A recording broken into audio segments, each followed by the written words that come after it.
So hi, I'm Rob Auten. We're here at Epic Games in Raleigh, and we're talking about Gears of War Judgment. Let's start by talking a little bit some of your background when it comes to video games. Sure.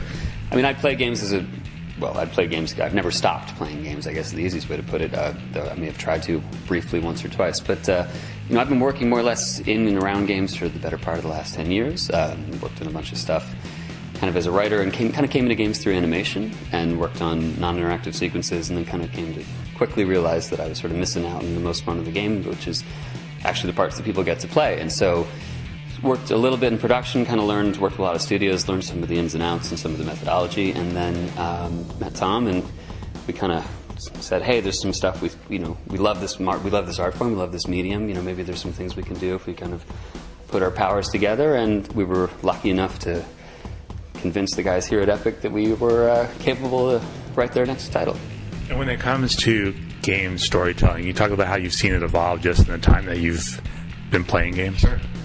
Yeah, I mean, I think when I got the original Xbox, I think one of the first games I played was the original Splinter Cell, and I remember literally not sleeping that night and coming away with the revelation. I was like, oh my gosh, they've really gotten so much better. In college I didn't have as much of a chance to play as I wanted to. I didn't own a system, and that straddle somewhere like in the modern console generation, like starting with the first PlayStation systems until today, I feel like we're now able to tell stories in a way that's totally distinct from other mediums. Like games can do things with the variability of the storytelling, with the way that you can inhabit multiple characters, the way those characters move, the way the worlds are created, the realism of the world, things like physics, sound design, all these kind of technologies that are developed by cinema, by animation, all these things have kind of come together that are forming this sort of hybrid art form that really has no precedent to it. I mean, games, as I played them, started in text, right? And I think now we're seeing the need for more writing and more writers to come back in and sort of fill in the level of content that somebody who's playing a game really needs, because the rest of the world is so well fleshed out and so detailed that now the actual story, I think, has the opportunity to there's a bar that can raise there.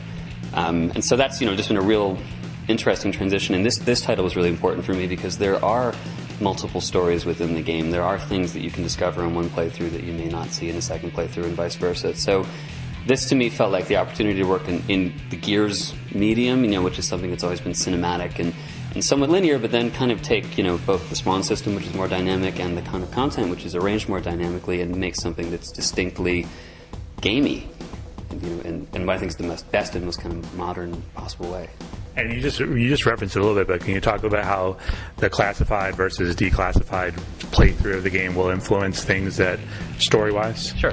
I mean, the classification system and sort of the overall story concept came at around the same time, where we knew that we were in a trial and we were reflecting on the things that the players had done, and then the minute we kind of came around that idea sort of solidified, we realized that, hey, maybe there are things that would kind of be left out of the testimony, or details that the COG might kind of try to suppress in the official record or whatever record gets out. So the classification system was sort of born out of that, and was like, well, look, what if they did do something that, or what if there was something in place on Sarah that maybe isn't the best public-facing, aspect of the COG's universe, and in the testimony that this was sort of suppressed. So the players now have the opportunity to sort of recollect or sort of, declassify in their own experience these things that may have the COG would have preferred to be left kind of under wraps.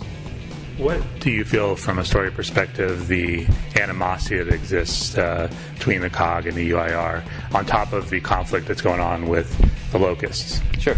Well, I think the COG UIR conflict is almost a century old. It's it's a human-on-human conflict. It's kind of torn the planet apart, to the point where another kind of planet tearing almost seemed unthinkable. But at the end of this first this really gripping and disgusting conflict, comes the Locust right at the end. So I think the transition from one kind of form of warfare, the pendulum wars, to this sort of new, more guerrilla based techniques of waging war that are being put out there by the Locust, I think that when you see that in the character of Loomis, that kind of breaks him strategically and emotionally.